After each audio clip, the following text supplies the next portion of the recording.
Today's epic expert interview is with Tomas German-Palacios, and he is from the Heart Focused Life. Welcome to the show. Thank you, Lisa. Thank you, Lori. I'm honored to be here. So let's start. You have a pretty fascinating background, including being a certified heart math trainer and coach. So why don't you start with telling us a little bit about how you came to create the heart-centered life and your background in that?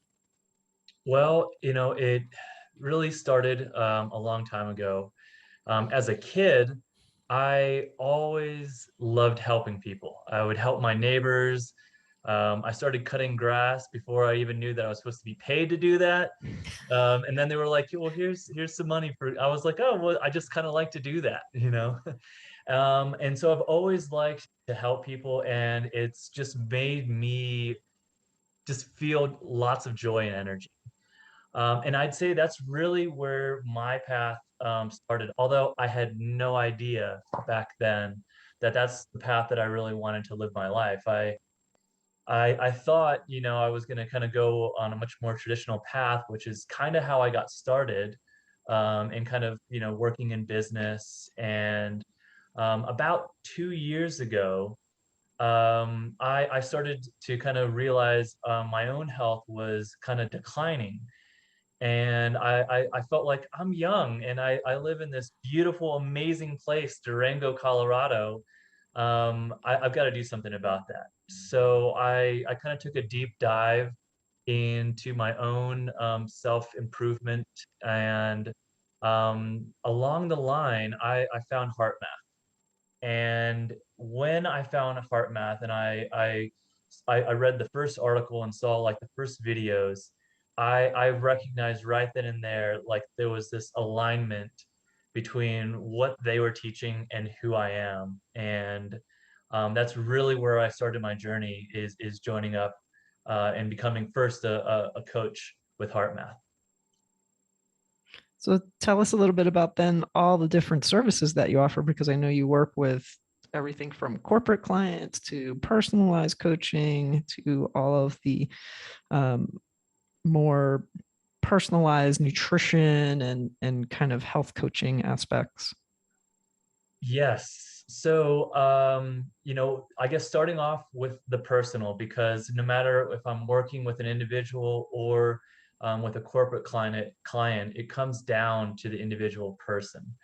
So the place where I really begin is in really building what I think of the foundation, which is our spiritual well-being. I believe that is the foundation to all health and wellness. And that's really coming into who you truly are, into the bigger part of you, your inner being, and really kind of finding different methods, whatever works for you. And I have some specific techniques that I teach through heart math, which really helps in grounding and centering someone. Um, Specifically into the heart, because that's where the Heart Math Research Institute has done their research in creating what is called coherence, when your heart and your brain and your body are all working in alignment. So releasing the body from the resistance that sometimes we create ourselves and sometimes it's kind of brought on by society as a whole. And so then moving into the corporate training, it's really around building performance in the groups that I work with there, as well as building their resilience and their communication. So, I think we all know, when we're either talking with each other or in a team or in a group, if one person or two people are upset or frustrated about something that might be completely different, it kind of draws all of the energy and the attention away from the project at hand. And so the training there is really helping people to become first self-aware of what's going on, helping them to center back into their self, and then be completely present for whatever it is that's being worked on so that the group or the team can be most effective. Wow, that is fascinating. I really love the coherence piece of this. Can you dive a little deeper into that and talk about, you know, maybe what it is you do in that corporate setting with people to help them achieve that coherence? Absolutely. And so the techniques are applicable also to the individual. So in teaching that, what we're actually doing on a biological level, when somebody is in a state of frustration or anxiety or anger for whatever reason, they're in what is called incoherence. So their heart is communicating, their brain is communicating, and creating an electromagnetic wave in the body. And if you were to look at that on a screen, it's very jagged, and it's kind of just going all over the place. And when you teach somebody to just kind of take just 1 minute, which you can do eyes open, in fact, I'm doing it as we're talking right now, it helps you to settle back down and move from the sympathetic nervous system, which is our fight or flight, which is where we go to when we are feeling overwhelmed or angry, and settle back into the parasympathetic or rest or digest. And that what that does is it improves the blood flow to our frontal cortex and allows us to think and allows us to be aware, rather than when you're in fight or flight, all you really are thinking about is how the heck can I get out of here? Can you expand a little bit more too on heart math? Because not everyone knows what it is. And I know there's heart rate variability and all those things. If you can maybe touch on that a little more, it's very interesting and um, maybe unique in your approach to how you assist people um, in getting them to the next level of whether it's performance, health, all of that put together. Absolutely. So just like you said, Lisa, one of the main focuses in heart math is helping people to regulate their heart rate variance. So what is that? Most of us know what heart rate is. You know, you go to the doctor, you get that little thing that goes on your finger, and it reads a number. You know, maybe it says 60 beats per minute. Well, what that actually means is, on average, over the course of a minute, your heart is beating 60 times. But our hearts don't actually beat exactly on the second, as in that example. There's a small bit of variance between each heartbeat. So the first heartbeat might be 0.79 seconds, and then it might be 1.1, and then 0.85.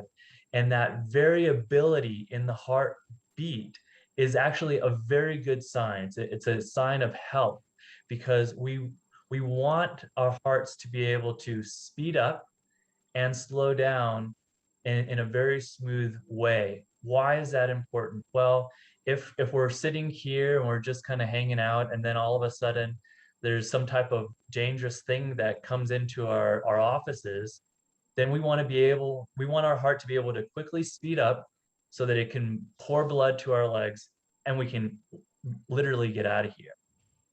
Or we want our heart to increase after we have a delicious meal. Maybe we have a really nice salad with some smoked salmon. We need an increased blood flow into our gut so that it can digest that food. So what heart math very early on, about 30 years ago, discovered this, and they created a couple different devices. One of which, this is the Inner Balance. It connects up to your smartphone via Bluetooth, and it's a heart rate variance trainer. So on your phone, it will actually show your beat to beat ratio. And what it allows you to do is it allows you to know if you are in high coherence, in other words, you have a greater amount of variability, or in low coherence and there's less variability. And then it guides you into some breathing exercises so that you can train yourself over time to increase your baseline so that you have a greater amount of variability. What does happen over our lifetime, naturally as we age, is our heart rate variability does decline. But what they've found in the research is that through training, either through these techniques or other mindfulness breathing techniques, you can actually expand your heart rate variance. And what that means in terms of our overall health is it means that our immune system is upregulated. We're able to deal with things that are coming in and out of our bodies, which they are all the time. But we're, on my desk, there's all kinds of bacteria. In the food that we eat, there's all kinds of bacteria and sometimes viruses and all kinds of things that our body is constantly interacting with. And when we have a high amount of heart rate variability and there's a high amount of coherence between our heart and our brain and our gut, that means there's this smooth communication and our body is able to function at a high level and deal with the bad things that kind of come in a very quick, acute way, and benefit from all the good bacteria that are coming into our gut and utilize them and help to grow the microbiome that we have down here. Thank you so Great. much for explaining it so eloquently. And I want to kind of focus now on your clients, because if they're like me and they're listening to this and it's super fascinating, what's the client thinking right now? Like, if I have a business or I'm an individual person and I find this super fascinating, what is Tomas going to do for me? Like, what's going on in my life or my business that I want to come and engage? So the first thing that I usually do with a new client, corporate or directly personal, is kind of find out what are their quickest desires that they'd like to get a win on.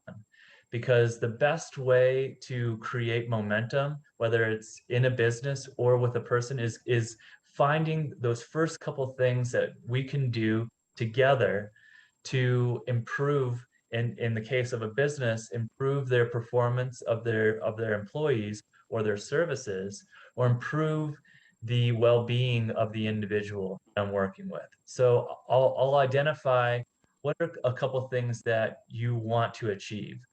Usually with a business, they're looking to improve the performance of their employees. So if they're selling a product, how can they better sell that product, better inform their potential customers that they have a service or a product that will satisfy the needs that the customer has. If it's an individual, they're looking at, well, how can I better my health and well-being so that I live a long life very young.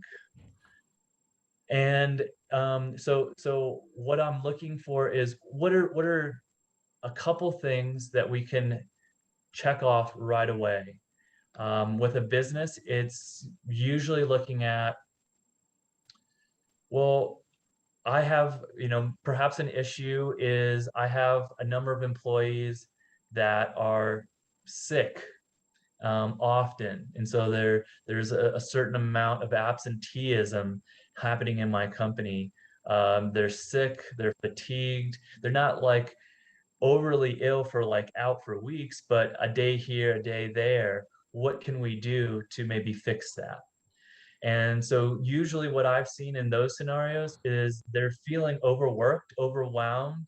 They go home, they're still thinking about work and they have a million things to do at home, take care of the kids, pick up groceries. So what can they do to, again, come back into a centered place? So right away, when I see something like that, I will go into one of our heart math techniques that teaches them to come back into their inner being, into their self, slow down, take some deep breaths, regulate their autonomic nervous system, and have a quick win right there by just even a little bit reducing the fatigue that people are feeling during the day or after work.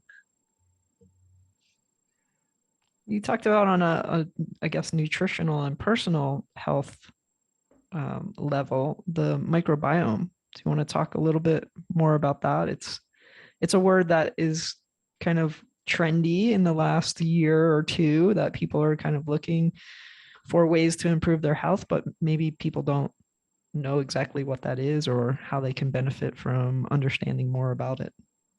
Absolutely. I would love to talk about the microbiome. So I guess first things first, usually when we think about the microbiome or begin to talk about it, we think about the 3.5 pounds of bacteria and eukaryotes and prokaryotes and viruses that live here in our intestines, mainly in our large intestine. But we do have a microbiome all over us, on our face, on our hands, all over our body, and we're surrounded by it in everything that we do in life. So the microbiome, what we have found is looking at it on a cell-to-cell ratio of human cells to bacterial cells, it's about 10 to 1. So there's about 10 times more bacterial cells just in our gut microbiome than we have human cells in the body. On a DNA level, it's about 100 to 1. So genetically, we're much more bacterial than we are human. Now, why is that important? Well, these bacteria have evolved with us as humans, and they're part of us, a symbiotic relationship, meaning we are good for them and they are good for us, as long as we treat them really well. And what does that really mean? Well, it means first, um, we actually create a really nice, warm, and fuzzy environment for our bacteria when we are centered, first and foremost. So one of the first things that I teach people when we're kind of moving into nutrition is, before you eat, just take even just 10 seconds and have some gratitude for your food and for your life, for your environment that you live in. And what that does in just a very short amount of time is it can switch you out of your sympathetic, maybe you're thinking about the work that you need to do, into the parasympathetic, so you're ready to digest that food. It actually activates the salivary glands in your mouth, which is where digestion begins, here in our mouth. And then as you're taking in, well, depending on what you're taking in, if you're taking in, today is CSA day for me. I go pick up my veggies today. So when you take in fresh veggies that have been picked right out of the garden, and you bring that into your body, that is full of really beneficial bacteria and their favorite food, the fiber that are in those fresh vegetables, those fresh fruits. And that helps to build all of the gut bacteria that is in here. When you eat something that has been ultra processed, that has come out of some kind of carton or bag, that is full of a whole bunch of names that even if you tried, you can't pronounce. Harder Those than your things name to pronounce. harder than my name to pronounce.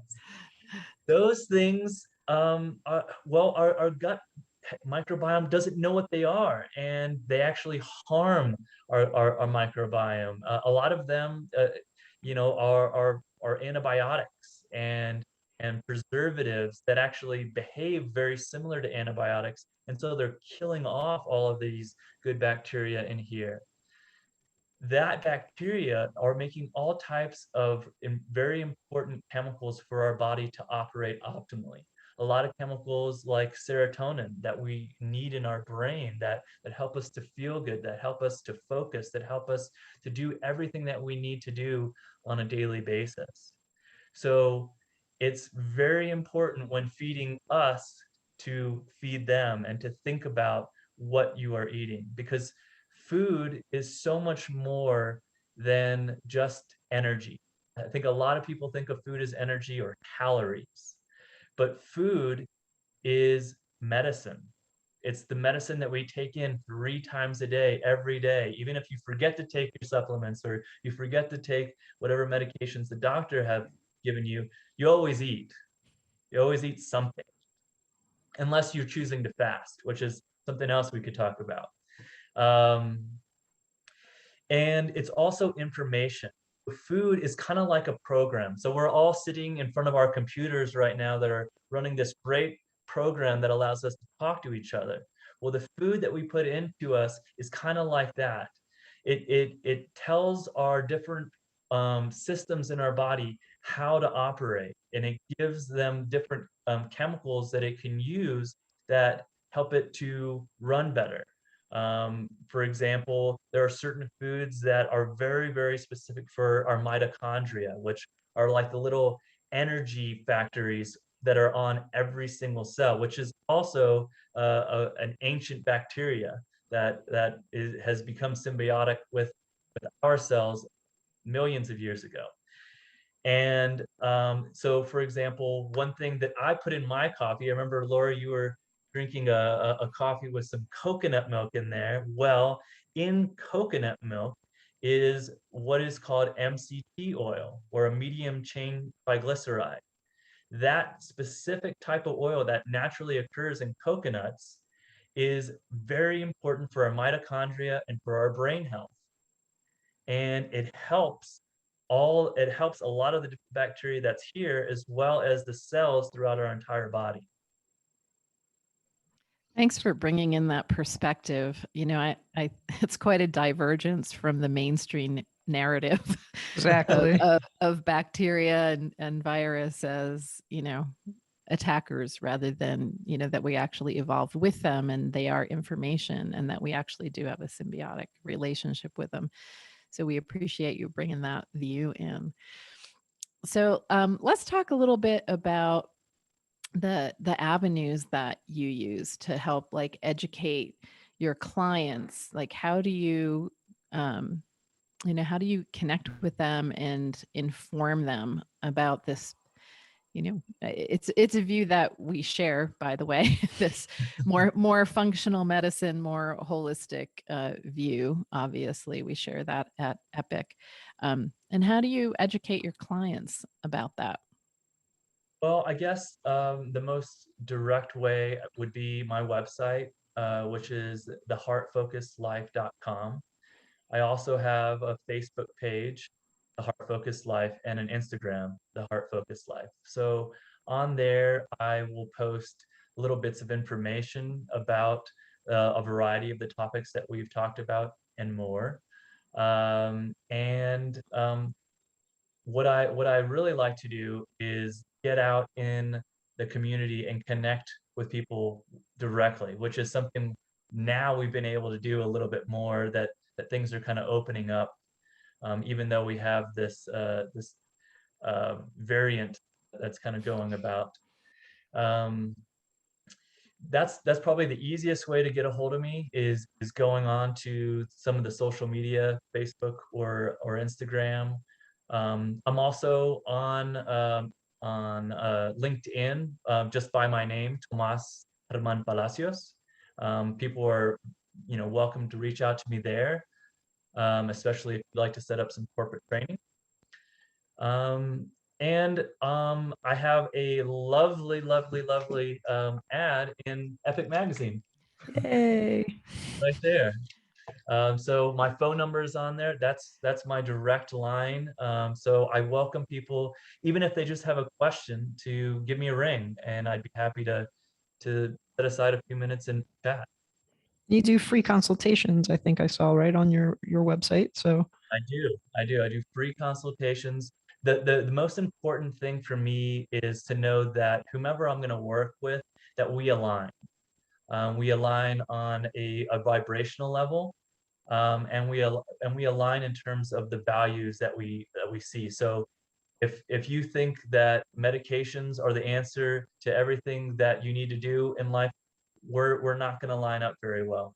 If you already kind of have some intuition, or you've tried you know, some meditation techniques, and you're looking to food as a way to improve your health, I'm a really great guy to talk to. Let's go back because you did mention fasting, and I've been doing quite a bit of intermittent fasting, which has yeah, made a huge difference in a variety of ways. So let's get your perspective on fasting and how you can offer that information to your clients. Absolutely. So fasting is a very, very important thing that has been, I think, in pretty much every single cultural ethnicity throughout our planet for thousands of years. In fact, right now, this is the week just before Yom Kippur in the Jewish religion. So the fasting is incorporated on that for Yom Kippur. But what does fasting actually do, and why is it good for us to do, whether it's an intermittent fast or time-restricted eating, which they have a slightly different definition. But effectively, if you do, say, time-restricted eating, so you finish eating dinner, let's say, maybe like most Americans, we might finish around 6:30 or 7 o'clock, and then you don't eat again until, let's say, 8 o'clock in the morning. So you finish at 7 at night, start at and have breakfast at 8 in the morning. That's a 13-hour fast. And that's kind of right in a really good, just about anyone can do daily fast. And what that is actually doing is, first, it's giving your digestive system a moment to rest. But in that state, it's actually upregulating your immune system. It's allowing it the time to use all those nutrients that it just got from the delicious meal that you had the night before, and utilize it to benefit the body. We're healing when we sleep. Sleep is one of the most important things that we do every single day. Different from, let's say, an intermittent fast, which might be just eating specific window of time every single day, which might be, some people will only eat during a 4 or 6 hour window every single day. And then some people will do entire day fasts or multiple day fasts. A good source and for learning more about fasting, I learned when I initiated learning about fasting from a guy named Rob Knight, who's a professor at the University of Colorado, who started what originally was the American Gut Project, which has now expanded to the British Gut Project, and they're doing stuff actually all over the world now, studying the microbiome. And he was one of the first one to mention fasting to me, and that kind of ignited this fire in my mind, in my heart. And then I found a doctor called Dr. Walter Longo. Dr. Walter Longo started to use fasting, first studying with cancer patients. And what he found is that when cancer patients were in a fasting state, that the cancer cells were actually weaker. And in a fasting state, our human cells, our normal human cells, were actually upregulated. They were much stronger. So at the same time, while these cancer patients were in a fasting state and getting their chemotherapy, it made those cancer cells much more weak, much more susceptible to that chemotherapy. And at the same time, made the human cells that are kind of around that cancer more resistant to that toxic poison that is aimed at killing those cancer cells, and with much success. There's continued studies for cancer patients, but as of right now, he has what is called a fasting mimicking diet, which is a 5-day fast that he provides. There's a separate company that he's a part of, but all of the proceeds go to his research in fasting. And what that is over 5 days, it puts your body in a fasting state, which actually starts what is called ketosis, which takes about a minimum of 48, usually about 72 hours to actually get into a state of ketosis. And I think keto diet is one of those buzzwords in our lives today. And what it actually means, after about that 48 to 72-hour period, your body converts from using sugar as a fuel to using fat as a fuel. So again, that MCT that we were talking about earlier, that is in that coconut milk that's in your coffee, Lori, is actually one of the most studied types of fats that can help a person get into ketosis, help their body to convert from using sugar as a fuel to using fat as a fuel. And cancer cells, what the theory is right now, and there's still additional studies being done, is that cancer cannot use fat as a fuel. And that's the reason why it gets weaker, where our cells can actually convert from using sugar to fat and utilize that fat. So when we go into a fasting state, we don't have food, so we don't have the normal sugars that we get, whether it's from delicious, peaches that are in season right now, or whatever other foods you're eating. If you're eating a high amount of healthy fats, so like that MCT oil or extra virgin olive oil or grass-fed meats, all of that has these healthy fats that help your body to convert into ketosis using ketones as a fuel versus sugar as a fuel. Yes, it's really, kind of the cutting edge science, I think, that ketosis, not only does it work with chemotherapy, it also works with radiation. Knowing from personal experience with my mom, about going into ketosis before you have radiation and how it makes it much, much more effective. And again, we appreciate this view on health and food, and food is medicine, and fasting. So I'm going to ask you, if you could go back in time and you can offer your younger self some advice, what would it be? Well, knowing what I know now, I would start going to the library and start studying every kind of medicine that there ever has been. Really looking at Chinese medicine, Ayurvedic medicine, other spiritual herbal practices of medicine, and as well as meditative types of medicine, and really started to fill all the files that I have in here and in here with all of that information, because then I would be able to serve an even greater audience than I am right now. And it would just fill me with so much joy to have all of that information. I mean, I feel like no matter how many books I read, what I've learned is that there's always more to learn. There's always a deeper dive to take, and it's truly incredible. And it probably would have changed a lot of my eating habits a long time ago, and I probably wouldn't have had to deal with and still have to deal with some of the health issues that I have today because of the sad diet that I was on, the standard American diet.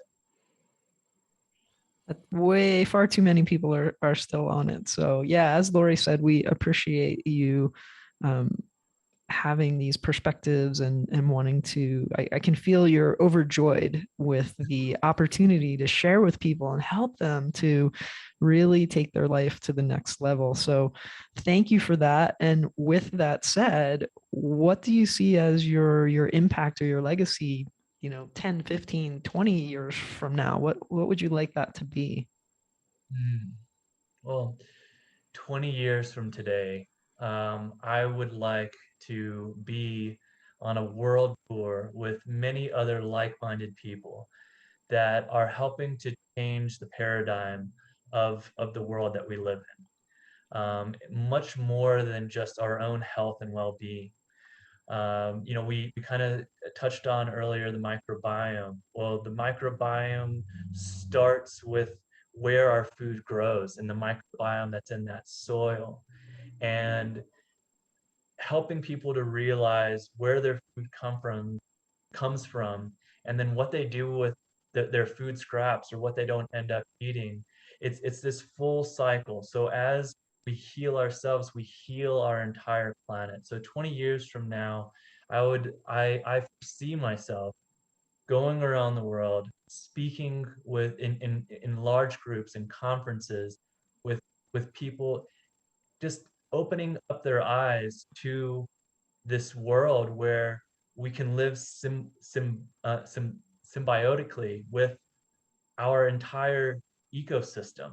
And doing so not only is good for us as individuals and good for us as a community and good for us as a global community, but it's one of the best economic things to do. You know, regenerative farms make far more profits for their farmers than conventional farms, which grow food and let it rot out there.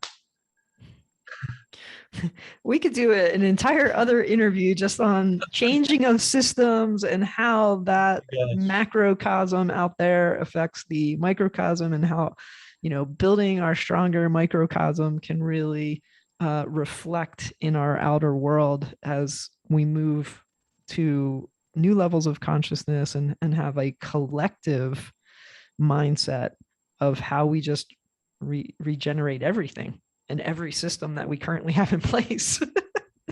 So, and that's the seed that I see us planting, you know, all of us that are talking here today, and many others that we're planting right now.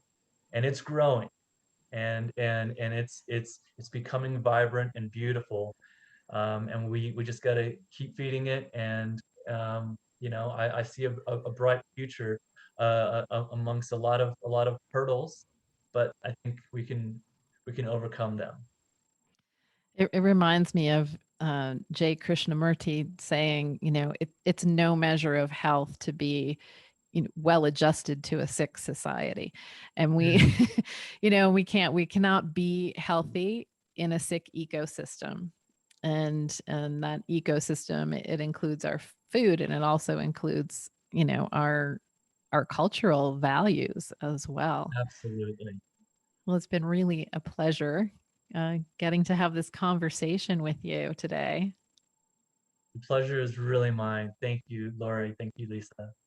thank you, Tomas. And for more information, again, please visit Tomas at theheartfocusedlife.com. And for more information on E.P.I.C, go to epicconsciousliving.com. Thank you. Thank you, guys. Thanks, Tomas.